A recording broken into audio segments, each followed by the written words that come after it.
il y a un code qui est ici schématisé par des petits bâtonnets de couleurs. Et donc, vous avez 4 lettres qui sont le code, C, G, A et T, donc cytosine, guanine, adénine, thymine. Et donc, quand vous avez un code, c'est comme un code informatique ou comme un code crypté, vous avez une succession de lettres. Donc, vous avez par exemple CC, GA, TT, GA, T, etc. Et donc, du coup, ça veut dire quelque chose pour la cellule. C'est important de comprendre que c'est un code qui est très long. Chaque cellule contient environ 2 mètres d'ADN. Et si on compte l'ensemble des lettres, l'ensemble des nucléotides, donc CGAT, vous avez 6,4 milliards de lettres dans chacune des cellules. L'ADN, c'est donc cette succession de lettres, ça contient des gènes, c'est-à-dire des portions de bout du code qui va permettre d'exprimer des protéines et de dire à la cellule comment fonctionner. Les gènes, c'est environ 2% du génome. C'est-à-dire que 2% de ces 6,4 milliards de nucléotides, ça va servir à fabriquer des protéines. Le reste, on ne sait pas encore bien à quoi ça sert. Probablement que le reste, ça sert à réguler l'expression des protéines ou on ne sait pas trop, à former des boucles d'ADN pour permettre l'expression des protéines, etc. Aujourd'hui, on estime qu'il y a environ 25 000 gènes chez l'homme, c'est-à-dire 25 000 portions de l'ADN qui codent des protéines. Donc, c'est une petite base d'introduction sur la génétique. Et la question, c'est pourquoi on se permet de parler de génétique alors que normalement, on se dit la schizophrénie, c'est le cerveau, c'est de la psychiatrie. On ne voit pas trop pourquoi on parle de génétique. Parce que les maladies psychiatriques, dans leur ensemble, sont des maladies qui sont très fortement génétiques et hautement héritables. C'est une revue qui a été publiée dans un des meilleurs journaux scientifiques mondiaux, Science, par Geschwind et ses collègues, et qui montre que si on estime l'héritabilité, on peut débattre un peu de ce que c'est que l'héritabilité, mais en tout cas, c'est la propension un peu génétique de la maladie. Les maladies très génétiques, c'est par exemple la schizophrénie, TS, c'est le syndrome de Gilles de la Tourette, ASD, c'est l'autisme, les TOC, même les maladies alimentaires, enfin l'anorexie mentale, la boulimie, le trouble bipolaire, l'hyperactivité et DHD, là vous voyez, très très héritable. Mais la schizophrénie, vous voyez, une héritabilité presque de 80%. C'est-à-dire que si on prend ces maladies psychiatriques, elles sont beaucoup plus irritables que les maladies neurologiques, comme migraine, Parkinson, etc., voire que les maladies cardiovasculaires, diabète, infarctus du myocarde, etc. Ce qui veut dire que quand on imagine qu'il y a des facteurs génétiques dans les infarctus du myocarde, on dit ah ben, mon père a eu un problème cardiaque, il faut que je fasse attention, etc. C'est encore plus vrai pour les maladies psychiatriques. Et donc, ce qu'on admet pour le cœur, on devrait aussi l'admettre pour les maladies psychiatriques, et en particulier la schizophrénie. C'est intéressant parce que quand on regarde des sondages, donc il y a le grand baromètre de la schizophrénie qui avait été réalisé par l'UNAFAM, l'association Promesse, la Fondation Unicare et le laboratoire Janssen.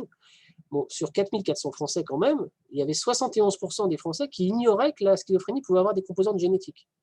Donc les gens ignorent, se posent des questions ou ne veulent pas savoir, je ne sais pas. En tout cas, on est nombreux ce soir, donc ça veut dire qu'il y a une grande partie quand même des gens qui veulent savoir. Et puis nous, on s'est intéressé dans la thèse d'une collègue, Mélisande Sansen, qu'elle a soutenue l'année dernière, à qu'est-ce que les psychiatres ou les internes en psychiatrie pensaient de la question de la génétique. Et eux, ils étaient assez d'accord pour dire qu'il y avait des composantes génétiques, et ils disaient même qu'il y avait quasiment, au moins tous avaient été interrogés par leurs patients ou par les familles sur est-ce qu'il y avait un risque de transmission génétique des maladies psychiatriques. Puisque 94% des répondants disaient oui, mes patients, ils me posent la question des facteurs génétiques, de l'héritabilité, de cette maladie, etc. Alors d'ailleurs, quand on regarde dans Google, vous pouvez vous entraîner quand vous voulez voir si un thème est à la mode, vous tapez une question dans Google et vous laissez Google compléter. Et si vous tapez en anglais, is schizophrenia, est-ce que la schizophrénie, et vous laissez Google finir, les premiers thèmes qui ressortent, c'est est-ce que la schizophrénie est héréditaire, est-ce que la schizophrénie est génétique, est-ce que la schizophrénie est traitable, curable, est-ce qu'on peut la guérir, est-ce que la schizophrénie est handicapante, est-ce que la schizophrénie est trouble de personnalité, est-ce que c'est une maladie, et à nouveau, est-ce que c'est une maladie qui est héritée, est-ce que c'est hérité du père, de la mère, etc. Donc ça veut dire que les gens se posent la question de la génétique dans la schizophrénie. Alors la réponse est oui, la schizophrénie est une maladie héritable, on l'a vu, et si on fait des statistiques sur des familles, c'est vrai qu'il y a des composantes génétiques. Regardez par exemple si on est des vrais jumeaux, donc deux individus qui ont le même ADN, copie conforme, 100% de l'ADN en commun, si l'un souffre de schizophrénie, l'autre a un risque sur 2 de développer une schizophrénie, 50%. Si c'est des faux jumeaux, c'est à peu près la même chose que s'ils étaient dans la fratrie, on est autour de 5 à 10%. Si un enfant a ses 2 parents qui souffrent de schizophrénie, il a 25 à 30% de risque d'avoir lui-même une schizophrénie, etc., etc. Donc vous voyez qu'il y a une composante génétique indéniable, puisque quand on a un proche qui souffre de schizophrénie, on a plus de risques. Mais vous voyez tout de suite, et je vais vous rassurer là-dessus, que ce n'est pas automatique. Ce n'est pas parce qu'on a un frère qui est atteint qu'on a un risque d'être atteint soi-même. On a, vous voyez, fratrie, 10% de risque. Donc, c'est-à-dire 90% de chance que je ne pas avoir de schizophrénie moi-même, si mon frère ou ma soeur est atteint. Génétique n'est pas synonyme d'héritable ou d'héritabilité. Ça, c'est très important à comprendre, c'est que quand on parle de génétique, on se dit, ah bah, c'est dans la famille. Pas forcément, puisque c'est une succession de lettres, l'ADN. Il peut y avoir des fautes de frappe, il peut y avoir des erreurs au moment du recopiage de l'ADN. Les parents, ils ne donnent pas leur ADN, ils le recopient au niveau des spermatozoïdes et des ovules pour le transmettre aux enfants. Et donc, il y a des fautes de frappe inéluctables qui se font, parce que c'est comme ça que la biologie fonctionne. Et donc, du coup, il peut y avoir une erreur d'une mutation chez un individu, par exemple l'individu en rouge ici, qui est uniquement chez lui, donc la maladie est bien génétique. Pour autant, le frère et la sœur, eux, ils n'ont pas de risque supplémentaire d'avoir la maladie, puisqu'ils ne sont pas porteurs du variant génétique. Donc, génétique n'est pas synonyme d'héritable. Ça, c'est important à avoir en tête. Alors, pourquoi on s'intéresse à la question de la génétique dans la schizophrénie? Est-ce que ça a un intérêt? Je voulais commencer un peu par ça. D'abord, moi, je pense que ça va réduire la stigmatisation. C'est un point important quand on voit ce qui s'est passé, par exemple, dans l'autisme, où on accusait les parents, et surtout les mères, c'est souvent les mères qui étaient d'ailleurs visées, en disant c'est des mères qui ne savent pas s'occuper de leurs enfants, c'est pour ça que les enfants sont autistes, c'est un problème d'éducation, etc. Le fait de dire non, attendez, il y a une maladie qui est causée par une mutation dans un gène, qui est une maladie biologique, ça déculpabilise quand même, parce qu'on n'est pas responsable de sa biologie, évidemment. Donc du coup, c'est un changement de conception même de la maladie. La deuxième chose, c'est que ça peut permettre d'améliorer le conseil génétique. Imaginez par exemple cette dame en noir, là, quand on fait des arbres généalogiques en génétique, on colore en noir les gens qui sont atteints. Donc là, par exemple, la dame, elle est atteinte et elle a 3 enfants, une fille et 2 garçons. Il y a le petit dernier garçon qui a une schizophrénie aussi, la maman avait un trouble psychotique. La maman, les frères et les sœurs, ils peuvent se poser la question, est-ce que moi j'ai un risque d'être porteur d'un variant génétique et du coup de déclencher la maladie, mais est-ce que moi j'ai pas aussi un risque quand je vais avoir des enfants de transmettre ce risque à mes enfants? Si on est dans des statistiques, comme je vous montrais tout à l'heure, on peut dire il y a 10% de risque, vous êtes d'être vous-même atteint, pour vos enfants c'est plus compliqué, on va répondre d'une manière un peu floue. Si je connais l'anomalie génétique qui est portée par la maman, que je connais l'anomalie génétique qui est portée par le frère atteint, je peux faire le test chez les apparentés, chez le frère et chez la sœur, pour voir si eux-mêmes sont porteurs d'une anomalie génétique et leur dire leur vrai risque évalué. Est-ce que le risque, il est finalement, il n'y en a pas du tout, parce que vous n'êtes pas porteur du variant qui est en cause pour votre mère et pour votre frère, donc rassurez-vous, il n'y a pas de risque pour vous, il n'y a pas de risque pour vos enfants, sinon le risque de la population générale de 1%. Donc ça, c'est plutôt des choses rassurantes. Donc c'est intéressant d'étudier la génétique pour répondre à ces questions-là. La troisième chose, c'est qu'on peut permettre de prévenir des comorbidités. Les comorbidités, c'est les maladies qui se surajoutent à la schizophrénie. Par exemple, dans la délétion 22q11, on va en parler après, on sait que c'est des patients qui, en plus d'avoir une schizophrénie, ont un risque d'avoir un trouble cardiaque, une anomalie du calcium, et donc il va falloir suivre les patients sur le plan médical de manière plus rapprochée sur ces éléments-là. Donc, par exemple, faire une échographie cardiaque qu'on n'aurait pas forcément fait chez les patients, etc. Et puis, un rêve qui n'est pas si lointain que ça, c'est la question de développer des traitements spécifiques. Et ça, on pourrait se dire, mais c'est futuriste un peu, c'est-à-dire que vous n'allez pas traiter la schizophrénie avec les traitements antipsychotiques, vous allez traiter avec d'autres médicaments. Oui, regardez ce qui se passe dans l'autisme. Aujourd'hui, dans l'autisme, il y a des essais cliniques qui sont spécifiques d'une maladie liée à l'autisme. C'est-à-dire, on ne traite pas l'autisme avec des médicaments, mais quand on fait des analyses génétiques, chez environ un tiers des patients avec autisme, on trouve une anomalie génétique. Et dans quelques pourcents des cas, par exemple, on peut avoir un syndrome du X fragile. Le syndrome du X fragile, c'est une maladie génétique bien connue qui donne de l'autisme, qui est à peu près chez 1 à 2% des patients avec de l'autisme. Et ça, c'est la liste de tous les essais cliniques qu'il y a eu pendant 15 ans, entre 2002 et 2017. Donc, toutes ces molécules-là ont été essayées chez les patients qui avaient le syndrome du X fragile pour voir si on améliorait l'autisme. Et donc, il n'est pas impossible un jour qu'on arrive à dire l'autisme, mais la schizophrénie possiblement, est liée à une anomalie dans tel gène, et donc je vais donner ce traitement spécifique à ce patient-là parce que son anomalie génétique, elle a été identifiée. En tout cas, c'est des essais cliniques qui se font aujourd'hui, donc c'est la réalité de patients qui sont contactés par les médecins qui disent voilà, il y a une molécule qui est développée, est-ce que vous voulez tester pour votre enfant qui est atteint de cette maladie rare-là, ce traitement. On n'en est pas encore là dans la schizophrénie, mais c'est possiblement la trajectoire qu'on prend. Alors quand on parle de génétique, on va parler de quelles sont les anomalies génétiques qu'on voit, ce qu'on appelle des variants. Les variants, ça laisse penser que ce n'est pas forcément toujours une anomalie, ça peut être une petite variation de la normale. Et donc, on va classer les variants génétiques en fonction de 2 paramètres. La première chose, c'est la fréquence dans la population. Est-ce que le variant est très fréquent? Est-ce qu'on le voit souvent dans la population? Est-ce qu'on le voit par exemple à 30-40% des gens? Et puis, est-ce que le variant est très rare? Est-ce qu'il y a très très peu de personnes qui le portent? Peut-être 10 personnes dans le monde seulement qui ont ce variant, voire des fois une seule personne porte ce variant-là dans le monde. Donc, on peut classer la fréquence de la variation génétique. Et puis, on peut classer l'effet que la variation a sur la maladie. Donc, on peut dire, est-ce que cette variation, elle a beaucoup d'effets? Est-ce que ce variant, il a un faible effet? C'est-à-dire qu'il augmente un petit peu le risque de schizophrénie, mais pas beaucoup. Ou est-ce que le variant, il a un effet très important? On a le variant, on est sûr d'être malade. Et donc, on peut classer ces 2 types de variants. Les variants fréquents, ils ont un effet faible, ce qu'on appelait les polymorphismes. Et les variants rares, qui vont avoir un effet important. Et ça, c'est les délétions, les duplications, les mutations ponctuelles, donc les fautes de frappe. Je vais vous détailler un peu ces variants, donc gardez en tête ça. Et on va commencer par les variants rares. Alors, les variants rares, c'est par exemple les qu'on appelle les copy number variation en anglais, les délétions et duplications. Là, je vous ai mis un chromosome. Donc, vous avez au milieu 2 chromosomes, donc un qui vient du père, un qui vient de la mère. Et vous voyez, il y a 4 petites parties de chromosomes, A, B, C et D. Et puis, des fois, il y a une petite région d'un chromosome qui va être mal recopiée avant d'être transmise aux enfants. Un peu comme si vous photocopiez un livre, et il va vous manquer des pages dans la photocopie.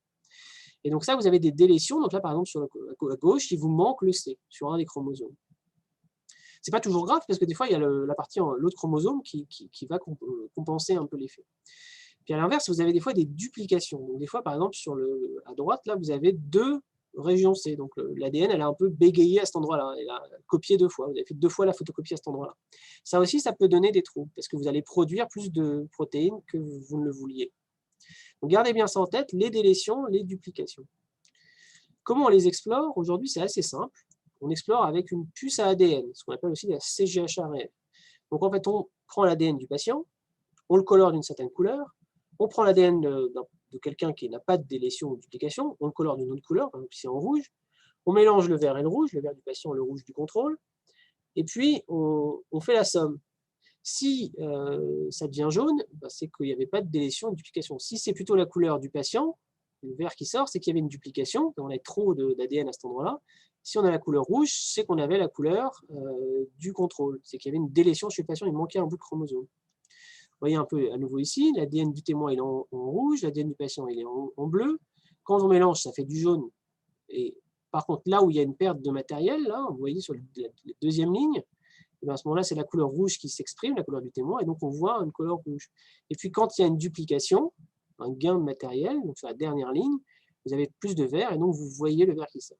Et donc on peut comme ça regarder sur les chromosomes, comme si on faisait une peinture sur le chromosome, on regarde partout là où il y a des trous, ou alors est-ce qu'il y a des copies qui se sont faites trop grand nombre de fois chez le patient.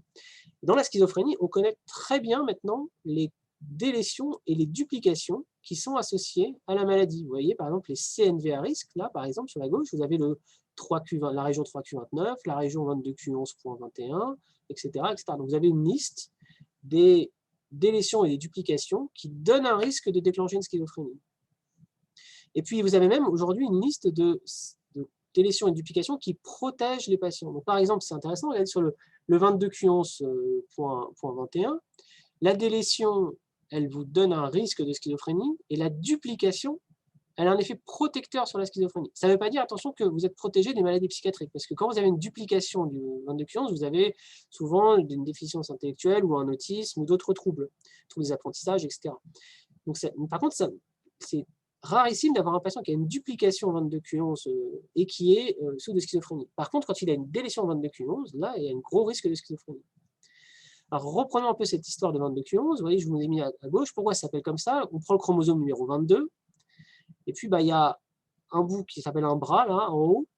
Un bras court, donc qui est bras P, et puis des bras longs, qui est le bras Q. Ça peu importe les noms, mais en gros, c'est pour vous dire que c'est le chromosome 22, le bras long Q, et, qui s'appelle Q, et la région 11.21. Après, toutes les régions ont un numéro en fonction de la localisation. Et donc, quand il y a une délétion, là, vous voyez, dans le chromosome de droite, il y a un peu moins de jaune, et en fait, vous avez perdu du matériel génétique à cet endroit-là, vous avez oublié des pages dans la photocopie. Et quand on prend des individus qui sont porteurs de cette délétion 22q11, ils sont très à risque de développer une schizophrénie, puisque quasiment 40% des patients vont développer une schizophrénie au cours de leur vie. Donc ça, c'est une publication du consortium international qui travaille sur le 22q11. Vous voyez, il y a même des patients qui commencent très jeunes, 6-12 ans, là, il y a déjà des patients qui ont développé une sorte de trouble psychotique. 13-17 ans, il y a déjà 10% qui ont développé une trouble psychotique de manière générale, en particulier une schizophrénie. Puis quand ils avancent en âge, il y a un développement encore plus de schizophrénie, jusqu'à 25-35 ans à peu près, où là on a atteint 40%, et après les gens ne développent plus trop. Vous savez, la schizophrénie, c'est plutôt dans l'adolescence, donc après, au bout d'un moment, on arrête de développer la schizophrénie. Et donc ça veut dire que c'est des patients qui sont prédisposés à développer cette maladie. Donc c'est à la fois un peu terrifiant, mais en même temps, ça donne l'opportunité d'essayer de faire quelque chose et de préparer à l'entrée dans la maladie et voir essayer de la prévenir en mettant en place des stratégies. Alors, il y a des recommandations maintenant en psychiatrie génétique. Et donc, la Société internationale de psychiatrie génétique a écrit des recommandations sur les tests génétiques en psychiatrie et a dit l'identification de CNV pathogènes, donc de délétion-duplication chez les adultes présentant une pathologie psychiatrique, peut aider les patients et leurs familles à mieux comprendre et accepter le diagnostic, donc éviter la stigmatisation, faire de l'éducation thérapeutique, peut donner une information utile pour le risque chez les apparentés, donc permettre de faire le conseil génétique, vous dire, si par exemple que votre frère porte une délétion 22q11 et que vous ne portez pas la délétion 22q11, a priori votre risque il est très faible d'avoir une schizophrénie, c'est celui de la population générale, donc moins de 1%.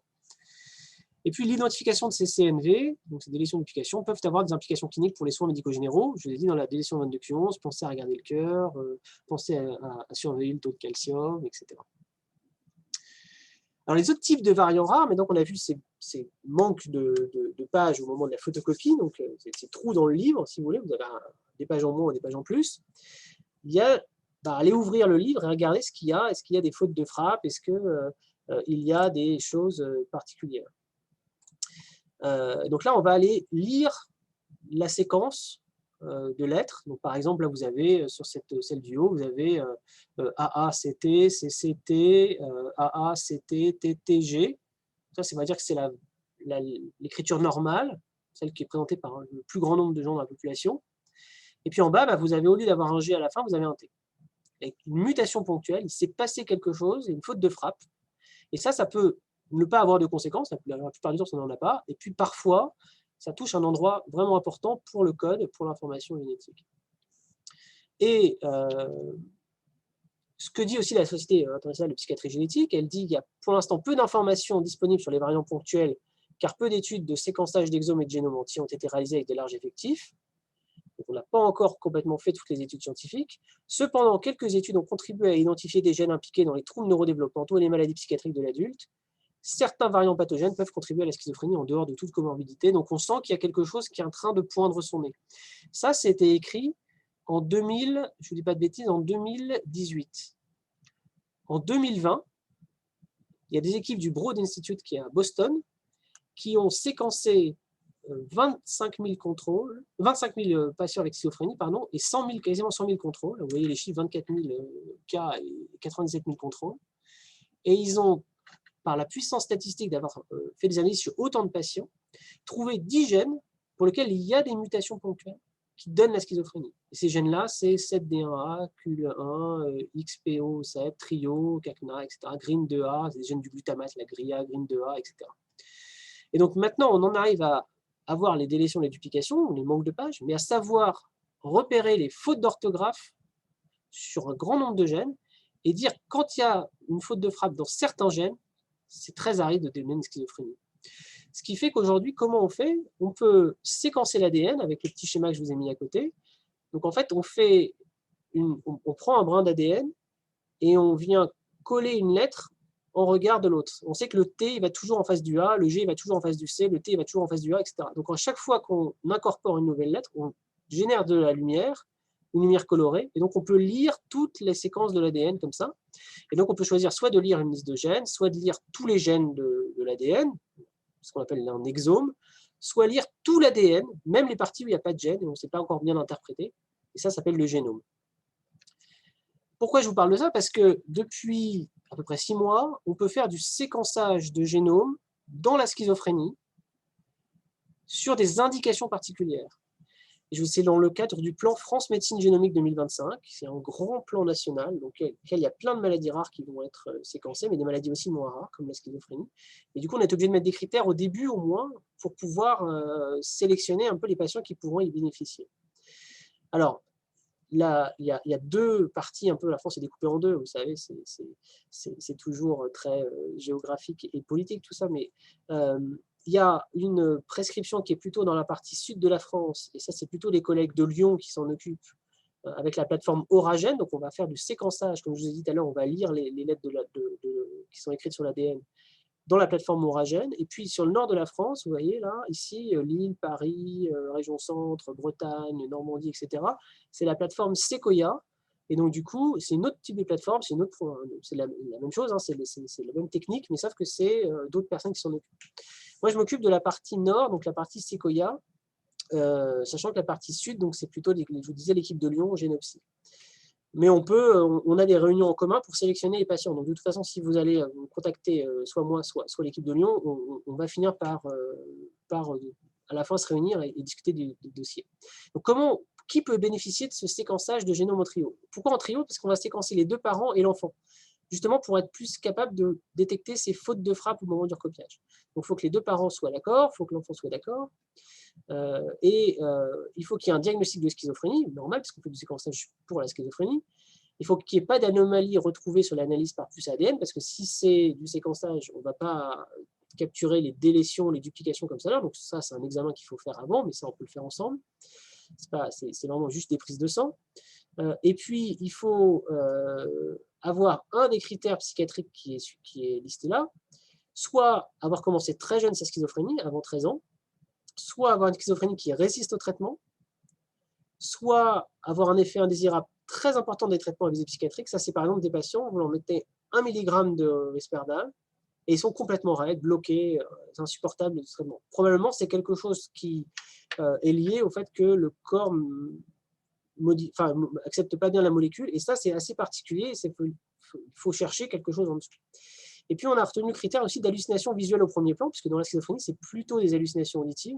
Et donc, quand les hallucinations sont vraiment visuelles d'abord et assez peu auditives, c'est quand même un peu surprenant. Donc, on a retenu ces critères-là. Donc, il y a probablement beaucoup de patients qui peuvent en bénéficier. Et puis, regardez ensuite, il faut qu'il y ait un des autres critères qui soit en dessous.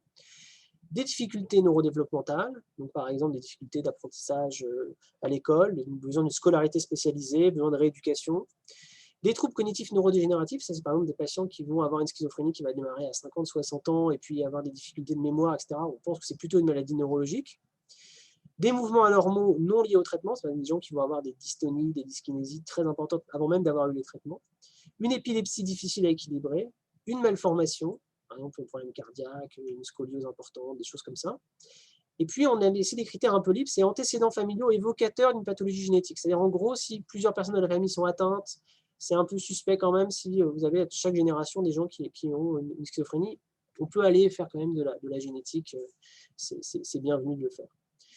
Donc, s'il y a des personnes qui remplissent ces critères-là, la plus simple, c'est que vous nous contactiez, je vais vous donner les coordonnées après, pour qu'on puisse décider ensemble de ce qu'il y a à faire. Il y a probablement d'abord déjà à discuter, à voir ce qu'on peut faire. Ensuite, de faire un prélèvement pour faire une analyse par puce à ADN. Beaucoup de gens n'ont pas eu ça. Et ensuite, de voir si on peut faire le séquençage de génome en trio. Des fois, on ne peut pas, donc on passe sur un plan recherche, mais ça, c'est au cas par cas qu'il faut en discuter. Alors, comment on fait pour avoir des tests génétiques? Il faut d'abord se rapprocher d'un centre de référence ou un centre de compétences pour les maladies rares et expression psychiatrique, parce que ce qu'il faut comprendre, c'est que du coup, on va aller chercher des maladies rares en dessous, des maladies rares qui seraient à l'origine d'anomalies psychiatriques, ou de troubles psychiatriques. Donc, Pour ça, vous pouvez contacter la liste qui est là. Vous avez le site Déficience, je vous ai mis à gauche, là, la cartographie, alors, ils ont mal situé certaines villes. Hein. Rouen, ils l'ont situé à la place de Caen, là, ça, je sais pas, ça me choque un peu, le nom de Normandie, mais bon. Voilà. Et donc, du coup, mais, en tout cas, la cartographie est bien faite, vous pouvez avoir les coordonnées des différentes personnes. Donc, vous allez sur le site de Déficience et vous cherchez la cartographie. Si vous êtes dans la région parisienne ou que vous ne savez pas bien vous orienter, que vous avez besoin d'un avis, quelque chose, le plus simple, c'est que soit vous appelez mon secrétariat, vous avez mis mon téléphone, soit vous envoyez un mail. C'est des fois plus simple d'envoyer un mail. Et soit vous n'êtes pas loin de Paris, on vous fait venir, on discute ensemble et on voit ce qu'on peut faire. Soit, s'il y a besoin, je vous réfère sur quelqu'un qui est dans un centre de compétences ou de référence à proximité. Hein. Donc, il ne faut pas hésiter à demander, à voir comment on peut faire au cas par cas. Voilà, donc là, c'était l'énorme partie sur les variants rares. Pourquoi je vous parle de ces variants rares? Parce qu'ils ont un effet important. Donc, quand on en détecte un, eh ben, c'est quand même très important en termes de diagnostic. On peut vous dire un diagnostic moléculaire, votre schizophrénie ou la schizophrénie de votre proche, elle est en lien avec cette anomalie génétique, une mutation ponctuelle, c'est-à-dire une faute de frappe sur l'ADN ou des délétions de duplication, une faute de recopiage, de photocopie du livre. Il manque des pages, on a photocopié plusieurs fois les mêmes pages. De l'autre côté, vous avez des variants fréquents avec un effet faible, les polymorphismes. Et ça, je vous en parle un peu parce que peut-être vous allez en entendre parler un peu de temps en temps. Et il faut un tout petit peu vous méfier de ça parce que c'est intéressant d'un point de vue recherche, mais il faut faire attention à ce qu'on en fait en pratique clinique. Les polymorphismes, c'est la même chose, c'est des fautes de frappe ou c'est des variations de frappe parce que c'est assez fréquent dans la population. Par exemple, si on reprend l'exemple de tout à l'heure, TTG, là, il y a TTT à la place. Peut-être que ce n'est pas si rare que ça d'avoir un T à la place d'un G. Et des fois, il y a 10, 15, 20% des gens qui vont avoir un T à la place d'un G à cet endroit-là. Donc ça donne, ça s'obtient par des études qui s'appellent des Genome-Wide Association Studies. Désolé, je n'ai pas traduit en français. C'est des études d'association pangénomique. Et donc, vous prenez par exemple des gens qui souffrent de schizophrénie, vous prenez des contrôles, et vous comparez la fréquence le nombre de fois où vous voyez la lettre C par rapport à la lettre T. Par exemple, on sait que dans la population générale, en bas, là, il y a par exemple 49% des gens qui ont un C, 51% qui ont un T. Et puis, dans la schizophrénie, vous avez, par exemple, 62% des gens qui ont un C et 38% qui vont avoir un T. Donc, vous avez plus de gens qui portent le C que dans la population générale. Donc, vous pouvez calculer comme ça, au niveau statistique, le risque qui est associé à avoir cette lettre à cet endroit-là. Puis vous pouvez faire ça sur l'ensemble du génome, et puis après c'est un peu statistique, mais vous pouvez calculer un score, j'ai mis la formule pour faire très savant et très scientifique, mais ce score-là, c'est ce qu'on appelle un score de risque polygénique.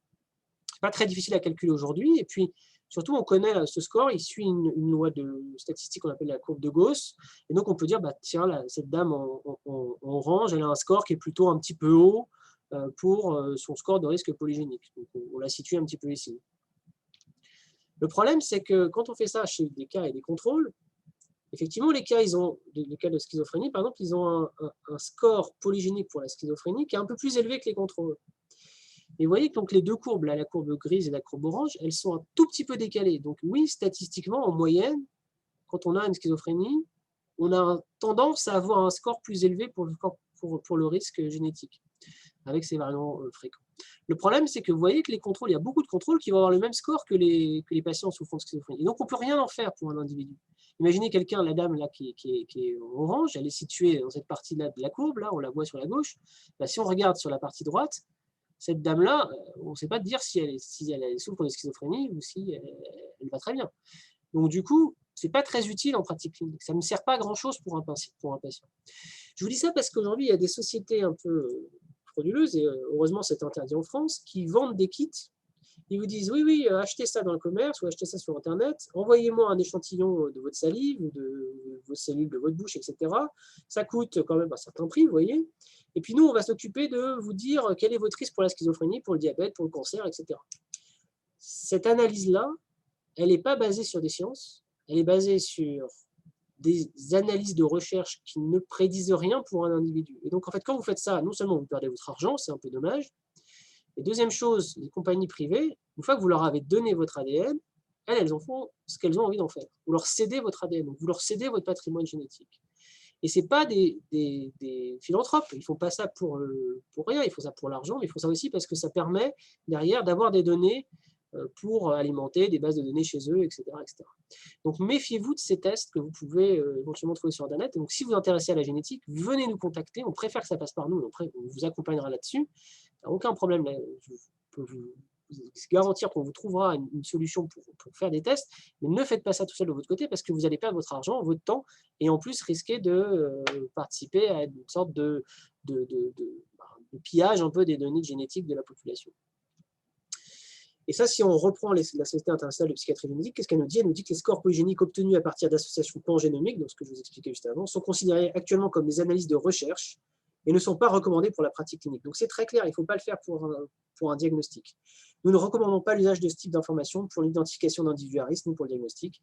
Cependant, cela pourrait évoluer à l'avenir avec les avancées de la recherche, évidemment, puisque aujourd'hui c'est une thématique de recherche intéressante. Peut-être qu'il faut développer de nouveaux scores. Pour l'instant, je vous passe les détails, mais c'est des scores très additifs, on fait des sommes. Peut-être qu'il faut faire des produits, peut-être qu'il faut adapter les scores, mais pour l'instant, ça ne peut pas être utilisé pour les patients. Donc ne tombez pas dans le piège. Quand même une petite ouverture, parce que je vous parle beaucoup de génétique, vous avez l'impression que la génétique fait tout. Non, la génétique ne fait pas tout. Et si on prend toujours ces histoires de vrais jumeaux, je vous ai dit, s'ils ont 100% de l'ADN en commun, c'est des copies conformes, des photocopies parfaites l'un de l'autre sur le plan génétique. Pour autant, vous savez que deux vrais jumeaux, ils vont évoluer différemment. Et puis quand on regarde le risque de schizophrénie, si un des jumeaux a une schizophrénie, l'autre a un risque sur deux. C'est beaucoup un risque sur deux, mais ce n'est pas 100%. Ils ont 100% de l'ADN en commun, 50% du risque. Et donc, ça veut dire que la génétique, elle joue beaucoup, mais elle ne fait pas tout. Et ça, on connaît aussi un peu maintenant les facteurs de risque environnementaux de déclencher une schizophrénie. Le cannabis, le cannabis, le cannabis, le cannabis, le cannabis. Je le dis plusieurs fois volontairement. Pourquoi? Parce que c'est le facteur le plus évitable. C'est celui qui est le plus simple à éviter. Le reste, c'est des choses plus difficiles. Le fait d'avoir eu des problèmes au moment de l'accouchement, d'avoir manqué d'oxygène, par exemple, d'avoir eu des difficultés pendant la grossesse, c'est plus difficile à éviter. Mais le cannabis, c'est franchement évitable. Les traumatismes aussi, le fait d'avoir eu des agressions, le fait d'avoir subi des mauvais traitements, le fait de vivre en ville, mais c'est probablement associé à un risque un peu plus important, mais vraiment un tout petit peu plus important. Et puis, de toute façon, on ne peut pas tous aller retourner vivre à la campagne, même si ce serait bien pour se prémunir du stress. Et puis, le fait d'être dans une position qu'on appelle groupale minoritaire. Des fois, on disait c'est l'immigration qui déclenche la schizophrénie. Non, c'est le fait d'être isolé sans avoir un support autour de soi, d'avoir des gens qui peuvent nous aider à faire face aux difficultés de la vie. Donc, c'est plutôt le fait d'être dans une position où on est isolé. Et regardez ce petit histogramme en bas. Il y a une interaction entre la génétique et l'environnement. C'est-à-dire que la génétique, elle joue un rôle, l'environnement, il joue un rôle, mais il y a une interaction entre les deux. Si on prend le risque lié au fait de vivre en ville, vous avez un petit risque, quand on vit en ville, un risque un peu plus important que ceux qui vivent à la campagne de déclencher une schizophrénie. Et ça, c'est ce qu'on voit dans la partie à gauche, là, un petit risque, on est à peu près un petit peu en dessous de 2%, donc par rapport à 1% de la population générale. Et ça, c'est quand on n'a pas de facteur de risque génétique, G-. Hein. Quand on a un facteur de risque génétique G+, là, à droite, vous voyez qu'il y a une augmentation du risque de déclencher une schizophrénie qui est liée au fait de vivre en ville. Donc, avoir un risque génétique plus vivre en ville, ça a plus d'effet que juste vivre en ville. Donc, il y a une interaction entre les deux. C'est important. Et donc, pourquoi? Parce qu'on pense qu'il y a des mécanismes de régulation de l'expression des gènes. Donc, l'ADN, c'est le code. Mais en même temps, le code, il ne fait pas tout. Imaginez maintenant sur un code, par exemple, une partition de piano, vous appuyez sur les touches. Si vous, demain, vous essayez d'appuyer sur les touches comme un virtuose du piano, vous allez avoir du mal. Et donc, il y a la façon dont on met les choses en musique. Comment on appuie sur les touches, la force avec laquelle on appuie, l'intensité, etc. Et donc, l'épigénétique, c'est le contrôle de ça. C'est comment l'ADN utilise le code pour jouer la partition, pour produire des protéines, avec quelle intensité il le fait. Et donc, les mécanismes épigénétiques, on commence tout juste à les explorer. C'est pour le coup purement de la recherche, c'est mes travaux de recherche, donc je serais plaisant d'en parler avec vous, mais ce n'est pas des choses qui peuvent être applicables en pratique clinique, puisque en fait, il y a des chromosomes. Les chromosomes, quand on le déplie, je vous dis, c'est de l'ADN, on déplie tout le chromosome, là, le long fil violet. Et puis, il y a des groupes méthyl, les groupes CH3, s'il y a des chimistes dans la salle, et le groupe CH3, il se met sur un code qui est CG. Donc, quand vous avez C et G, les deux lettres à la suite, le groupement méthyl, il va venir s'y fixer sur le C, et il va venir modifier l'expression du gène. Et puis l'ADN, ce n'est pas juste un long fil, il est enroulé autour de protéines qui sont des histones. Et la façon dont il est enroulé, fait que ça va modifier la façon dont le code va être exprimé. Hein, donc tout ça, c'est des choses qu'on commence à comprendre, qu'on sait analyser en recherche, qui probablement vont se développer, mais pour l'instant, on ne sait pas quoi en faire en pratique clinique. Je termine, je vous ai remis le divan pour vous dire qu'on est en train de passer d'une période de psychanalyse à l'ancienne, avec le psychiatre qui faisait tourner le dos au patient et qui lui faisait pendant que le patient parlait, à une période d'analyse de l'ADN. Et donc, si des patients, des familles viennent me voir, on parlera de ça, on parlera d'analyse ADN, on fera des prises de sang, on pourra vous donner un diagnostic clinique aujourd'hui. Et donc, c'est une invitation, si vous êtes... si vous souffrez de schizophrénie ou c'est un proche, quelqu'un qui souffre de schizophrénie, à en parler évidemment, à vous faire soigner évidemment par un psychiatre, mais aussi à peut-être vous dire, est-ce que moi, je m'intéresse à ces questions-là, est-ce que j'ai besoin d'un diagnostic moléculaire parce que ça va rassurer ma famille si on trouve quelque chose, parce qu'en parler, ça me fera du bien, parce que j'ai envie de suivre ça. N'hésitez pas, vous avez mon Twitter évidemment, mais je ne réponds pas aux questions médicales sur Twitter, jamais, donc ça c'est un principe. Par contre, vous avez l'adresse mail du CRMR, où ça, vous nous contactez, on est plusieurs, il y a l'infirmière, la secrétaire, moi, on est plusieurs à avoir accès, et donc on peut vous diriger vers des gens qui vous renseigneront, ou vous renseignent nous-mêmes si vous le souhaitez. Voilà, j'espère que vous avez aimé cette introduction à la génétique, et je serai très ravi de prendre quelques questions. Super, merci beaucoup, c'était en tout cas très clair. On va peut-être commencer déjà par une précision. C'est quoi la différence entre génétique et hérédité? Alors, l'hérédité, c'est le fait de transmettre un caractère à ses enfants. Donc, ça repose sur la génétique. C'est-à-dire que c'est par la génétique qu'on transmet un caractère à un enfant. Mais avoir une anomalie génétique ne veut pas dire qu'elle va forcément être héréditaire, puisqu'on peut avoir une erreur de recopiage de l'ADN des parents pour l'enfant, et donc ce n'est pas les parents qui ont transmis l'anomalie à l'enfant, donc ce n'est pas héréditaire, mais l'enfant est porteur d'une anomalie quand même. Donc c'est vraiment une différence de ce point de vue-là. Et est-ce que du coup, avec les tests génétiques, est-ce qu'ils sont facilement accessibles? Alors, en France, on a un système qui est bien fait, c'est qu'on ne paye pas les tests génétiques. Les patients ne payent pas les tests génétiques. Donc, si par exemple un patient vient voir, c'est de la routine maintenant dans le service, quand un patient vient me voir en consultation, on discute ensemble, il me dit par exemple, moi j'ai telle ou telle particularité dans ma schizophrénie, je discute avec lui, est-ce que ça vaut le coup ou pas de faire le test? Des fois ça vaut pas le coup, il faut pas, ça sert à rien, des fois ça sert, et donc du coup on fait la prise de sang, après la consultation, c'est envoyé dans un laboratoire de génétique, et après, on va dire 2-3 mois après, on a le résultat de génétique, on se revoit en consultation, je donne le résultat au patient, et on discute de si on va plus loin ou pas. Si on va plus loin, c'est le séquençage de génome, et ça aussi, c'est complètement couvert, il n'y a rien à payer pour le patient. Donc, c'est des tests qui sont assez accessibles. Des fois, on propose d'aller un peu plus loin et de faire des analyses plus avancées, des choses qu'on ne sait pas encore bien faire sur la plan de la clinique, de chercher certains types de variants dont je ne vais pas parler ici, qui sont encore plus difficiles à détecter. Et ça, on le fait dans la recherche, et ça, c'est du bonus. C'est-à-dire que le patient contribue à la science. Il ne faut pas attendre de résultats de la démarche recherche soi-même, mais c'est très intéressant pour faire avancer les connaissances et se préparer à, peut-être dans 2-3 ans, je vous ferai une autre conférence en me disant on a trouvé des nouvelles choses, on a encore des nouveaux variants à aller chercher, et on va vous les proposer. Mais en tout cas, les examens génétiques diagnostiques, dont je parlais, la CGHRE, donc l'analyse par puce ADN et le séquençage, c'est accessible gratuitement sur des indications précises, qui sont plutôt des histoires neurodéveloppementales, etc., que je vous ai présenté. Mais on peut toujours de toute façon se contacter et voir au cas par cas comment on organise les choses. Et c'est vraiment simple, c'est une prise de sang. Ok. Et est-ce que du coup, avec toutes les données récoltées grâce à ces tests, on peut détecter la schizophrénie au stade fœtal comme on fait avec la trisomie? Alors, c'est une question très importante, pour lequel j'ai une réponse qui est encore un peu partielle. C'est-à-dire qu'aujourd'hui, si on prend d'autres maladies comme la déficience intellectuelle, donc on appelle le retard mental, ou l'autisme sévère, c'est-à-dire les patients qui sont très atteints. Ce qui arrive, c'est de la routine maintenant en génétique. C'est-à-dire vous avez un couple qui vient, qui a un premier enfant qui est atteint, Et on fait un diagnostic chez cet enfant d'une maladie génétique particulière, par exemple syndrome de X fragile, par exemple mutation du gène SHANK3, peu importe le diagnostic moléculaire.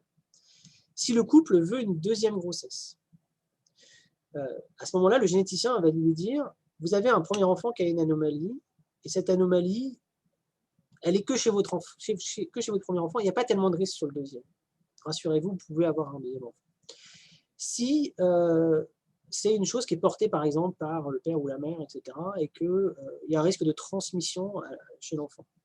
À ce moment-là, il est possible de faire, je parle dans l'autisme et la déficience intellectuelle, hein, il est possible de faire du diagnostic prénatal, c'est-à-dire on fait une prise de sang pendant la grossesse, c'est même plus qu'une prise de sang, c'est une amniosynthèse. Donc on fait comme la trisomie 21, on met une petite sonde dans le ventre et on va chercher des cellules à cet endroit-là et on fait un diagnostic prénatal. Donc on dit, est-ce que l'enfant à naître est porteur de la même anomalie que le premier enfant ou que le père ou que la mère? Ça, on sait le faire dans l'autisme, dans la déficience intellectuelle, c'est très peu fait dans la schizophrénie. Je ne suis pas complètement sûr que ça se développera, sauf sur des formes rares très sévères. Pourquoi? Parce qu'en France, il n'y a pas de liste des maladies pour lesquelles on a le droit de faire un diagnostic prénatal, mais on réserve ça au cas où il y a une particulière gravité, ça pourrait s'entendre pour la schizophrénie, mais où il n'y a pas de traitement, et où c'est présent dès la naissance, en gros, à peu près. Donc ça veut dire que la schizophrénie, qui est une maladie plutôt retardée, plutôt à l'adolescence, et où il y a quand même des traitements qui sont imparfaits, je suis d'accord avec vous, hein, on sait tous les limites des traitements, mais il y a quand même des traitements. Je ne suis pas complètement sûr qu'on arrive à faire du diagnostic prénatal. Sauf pour des formes très rares qui commencent dans l'enfance, etc., où ça, probablement, on le ferait. Voilà. D'accord. Et du coup, par exemple, si il y a déjà eu des cas dans la famille, est-ce que c'est recommandé de faire un test génétique de façon préventive? Alors, de faire avant, par exemple, de faire un enfant. En gros, j'ai mon père ou ma mère qui a une schizophrénie, et moi je veux des enfants, est-ce que je fais un test? C'est ça. Alors, ça c'est très encadré par la loi en France, c'est ce qu'on appelle les tests préconceptionnels. On ne peut pas vraiment les faire. On peut faire des tests chez les gens qui sont malades. Donc, ce que je dis aux gens quand ils viennent me voir avec cette question-là, j'ai quelqu'un il n'y a pas très longtemps qui est venu me voir d'ailleurs là-dessus, et je lui dis, je ne vais pas faire le test chez vous parce que vous n'avez pas de problème de santé. Par contre, si votre mère qui a une schizophrénie veut faire le test, dites-lui qu'elle vienne, je vais faire le test pour elle, parce qu'elle, il y a un intérêt pour elle. Et si on trouve une anomalie chez elle, à ce moment-là, je regarderai chez vous, et éventuellement, je vous conseillerai. Mais faisons le test chez les gens qui sont malades. Ok. Et vous voyez, on flirte avec l'eugénisme un peu, c'est-à-dire on essaie de diminuer les maladies dans la population. Et voire même, faut garder en tête quand même que ces variants génétiques, ils sont pas, ça n'est pas à 100% la maladie, c'est-à-dire que c'est un risque, même dans la délétion d'un nucléose, vous voyez, qui est pourtant quelque chose qui est un très gros risque, c'est 40% des gens. Donc c'est-à-dire qu'il y a des enfants qui vont naître avec cette anomalie, je ne dis pas qu'ils ont avec cette anomalie génétique, je ne dis pas qu'ils vont aller bien, ils vont avoir des difficultés, mais ils ne vont pas tous développer une schizophrénie. Et donc je ne vais pas tous interrompre les grossesses, alors que je ne sais même pas s'ils vont tous développer une schizophrénie. Vous voyez, c'est pour ça que c'est un peu éthique en même temps, ces questions-là. Et par exemple, une fois qu'on a fait le test et que du coup, on se rend compte qu'on est porteur de l'anomalie, est-ce qu'il existe des traitements de manière préventive ou qu'est-ce qui se passe ensuite? Alors, c'est un peu le rêve, ça, qu'on arrive à développer des traitements préventifs. Donc, on va aller vers ces stratégies-là en termes de recherche pour essayer de trouver des médicaments. La première chose, alors il faut comprendre que l'anomalie génétique, c'est rarissime que l'anomalie génétique change le traitement. C'est-à-dire, la première chose que je dis aux patients, d'ailleurs, c'est ça, c'est il faut continuer votre traitement, il faut continuer votre suivi, ça ne changera pas. Par contre, ce que la génétique va vous apporter, c'est une explication. Vous avez le droit aujourd'hui d'avoir une explication. Pourquoi vous avez cette maladie-là? Tout simplement, on a le droit d'avoir cette question-là. La deuxième chose, c'est quel est le risque de le transmettre si vous voulez des enfants? On détecte une anomalie chez vous. Mais c'est rarissime que ça change un traitement. Par contre, si vous êtes porteur d'une anomalie génétique et que vous n'êtes pas malade, à ce moment-là, faites de la prévention. Ne fumez pas de cannabis, essayez de vous prémunir du stress, donc peut-être faire des thérapies de gestion du stress, de la relaxation, etc. Donc adaptez votre vie pour avoir des règles d'hygiène de vie pour avoir une bonne hygiène de vie qui vous permettra de vous prémunir du stress environnemental et surtout du cannabis. Si vous avez un risque génétique plus du cannabis, là, le risque est important. Donc ça veut dire aussi, si vous avez quelqu'un de votre famille qui a fait une schizophrénie qui est assez proche, faites attention au cannabis, vraiment faites attention. Boris, juste par rapport à cette question, les équipes il y a des équipes à Genève qui sont spécialisées et que tu connais très bien sur la problématique du 22Q11 de Stéphanie Liez. Eux, ils mettent un peu en avant quand même qu'on peut avoir une influence sur l'environnement. Et en ayant une influence sur l'environnement, quelque part, on peut préserver. Oui, c'est ce qu'on peut faire aujourd'hui. Alors, c'est ce qu'on peut faire un peu aujourd'hui, c'est-à-dire d'essayer de se prémunir du stress, retourner vivre à la campagne éventuellement. Je ne veux pas que tout le monde retourne vivre à la campagne, évidemment, mais faire attention à son hygiène de vie, se prémunir des drogues. Effectivement, après, pourquoi pas faire de la thérapie cognitive comportementale un peu préventive. Enfin, en discuter en tout cas. Puis surtout, la question, c'est de consulter dès les premiers symptômes. C'est-à-dire, si vous savez que vous avez un risque génétique, que vous avez des premiers symptômes de schizophrénie qui apparaissent, vous allez commencer à entendre des voix ou commencer à faire des réactions un peu bizarres, à ce moment-là, venez voir un psychiatre. Parce qu'on sait que plus on consulte tôt, meilleur sera le pronostic, mieux vous allez récupérer. Donc, le message important, il est de ne vous stressez pas de votre risque génétique, de toute façon, vous ne pourrez rien y faire. Adoptez une hygiène de vie, évitez les drogues, faites attention au stress. Et puis, si vous avez des premiers symptômes, venez vite consulter parce que c'est ça. Moi, je suis assez frappé, on avait fait des statistiques un peu dans le service. Les enfants des parents qui ont un trouble psychiatrique, trouble bipolaire, trouble schizophrénie, ils ne consultent pas plus tôt que les autres quand ils ont des symptômes. C'est-à-dire, en gros, ils voient leurs parents qui sont malades, eux, ils sont malades, et ils ne viennent pas voir les gens plus tôt. Comme si, en fait, ça ne servait à rien d'avoir eu les parents malades pour donner l'exemple. C'est un peu dommage. Je veux dire, c'est des années perdues, c'est le moment où on aurait pu prendre en charge des choses. Venez voir un psychiatre, c'est essentiel. C'est sûr, oui. Et est-ce que on nous demande toujours par rapport au test, qui peut enclencher les démarches pour qu'on puisse faire un test? Alors, c'est toujours le patient avec le soutien de la famille ou avec l'aide de la famille. Pourquoi? Parce que moi, je ne ferai jamais un test sur quelqu'un qui n'est pas d'accord. Déjà, ce n'est pas légal, on n'a pas le droit, on ne peut pas le faire. Et donc, je demande toujours à ce que le patient soit d'accord. Vous allez me dire, oui, mais le patient, des fois, il peut être sous curatelle, sous tutelle. Moi, je lui demande quand même, c'est sa vie, c'est son patrimoine, s'il peut faire le test.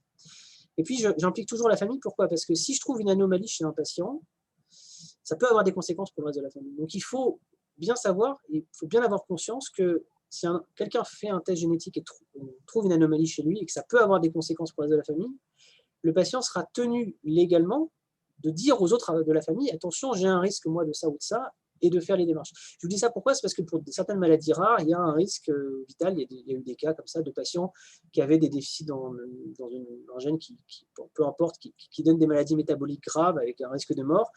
Le patient a fait le test, trouve qu'il a cette maladie-là, il ne le dit pas à son cousin, et son cousin meurt des suites de la maladie, alors que on pouvait faire une prévention. Donc du coup, maintenant, la loi elle est assez stricte. Le patient consent à son test, c'est lui qui prend la décision. Par contre, il va devoir informer les apparentés s'il y a un bénéfice pour les apparentés. Donc, il faut impliquer le patient, ça c'est sûr, il faut impliquer la famille. Ok. Jean-Christophe, si je peux te laisser continuer, parce que de mon côté, j'ai fini les questions qu'on a réussi à rattraper avec le chat. Non, écoute, je voulais te remercier, Boris, pour cette présentation qui était super claire, qui a été suivie par, au maximum, on était à 270 personnes. De plein de coins, comme tu as pu le voir au début. C'est le canapé qui a attiré les gens. Il se trouve que dès demain, tu vas débuter un congrès. Est-ce que tu peux nous en dire juste 2 mots? Oui, alors du coup, c'est un peu une première, c'est qu'on a cette année, chaque année, en fait, il y a à l'Institut Imagine des conférences de génétique. Donc sur plein de sujets, les maladies rares, les patients sans diagnostic, etc. Cette année, on a été invité à faire un congrès de psychiatrie génétique. Et donc ça, c'est un peu nouveau, c'est-à-dire que les généticiens s'intéressent à ces questions de psychiatrie. C'est-à-dire que les psychiatres commencent à s'intéresser à la génétique, mais les généticiens s'intéressent aussi à la psychiatrie. Et donc, on a plus de 250 inscrits aussi, donc c'est-à-dire qu'on a une grande partie de la communauté génétique qui va se connecter. Ça traduit le fait que je pense que ces histoires qu'on est en train de discuter ensemble, pour l'instant, c'est encore un peu confidentiel, c'est réservé à quelques centres, etc., mais ça va prendre une ampleur majeure dans les prochaines années. Et c'est bien parce qu'on a besoin de la révolution de la génétique aussi en psychiatrie. On l'a eu dans d'autres spécialités. Maintenant, vous savez, dans le cancer, on prélève un bout de la tumeur, on fait un séquençage de la tumeur, et après, on dit, bah, vous avez telle anomalie génétique, on va mettre tel traitement. On n'en est pas encore tout à fait là en psychiatrie, mais on commence à être dans cette révolution-là. Voilà. Merci pour ce message d'espoir et de conclusion. Je te souhaite un très bon congrès. Merci, et merci pour l'organisation qui est vraiment parfaite. Merci à tous les intervenants. Et merci de m'avoir invité. Mais merci à toi. Très bonne soirée. Et je vous rappelle que nous avons encore une conférence qui commence dans un quart d'heure et dont la thématique est le cannabis, sauf erreur. Je suis en train de rechercher. Est-ce que quelqu'un peut me souffler? C'est bien ça, c'est bien sur le cannabis. C'est bien sur le cannabis. Bon, bah, du coup, ça fait un peu la transition avec ce que tu disais tout à l'heure. Parfait. Vous êtes bien organisé. Merci. À très bientôt. Bonne soirée. Bonne soirée.